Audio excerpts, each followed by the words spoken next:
အခုဆိုလို့ရှိရင်နိုင်ငံကဆင်းရဲတယ်နိုင်ငံဆင်းရဲတာမဟုတ်ပါဘူးပြည်သူကဆင်းရဲတာပါဒီကတော့နိုင်ငံကတော့ဆင်းရဲတာမဟုတ်ပါဘူးဒါဆိုတော့ဒါ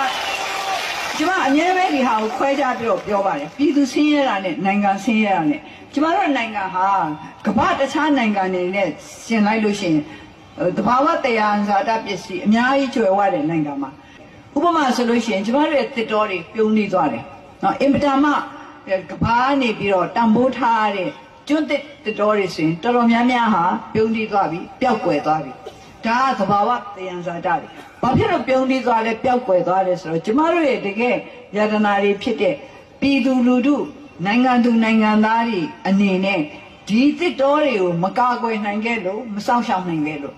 တချို့ကပြောမှာပေါ့ဒါကျွန်တော်တို့ကျမတို့နဲ့ဆိုင်တာမှမဟုတ်ပဲအစိုးရသူ့ဟာသူလုပ်ချင်တိုင်းလုပ်သွားတာဆိုတာဒါလည်းမှန်တော့မှန်ပါတယ်ဒါပေမဲ့လည်းပြည်သူပြည်သားတွေမှာလည်းတာဝန်ရှိတာပဲဒီအစိုးရဆိုတာလည်းဘယ်ထက်ကပေါက်ဖွာလာလို့လဲပြည်သူပြည်သားတွေတဲ့ဟာပဲပေါက်ဖွာလာတာပဲ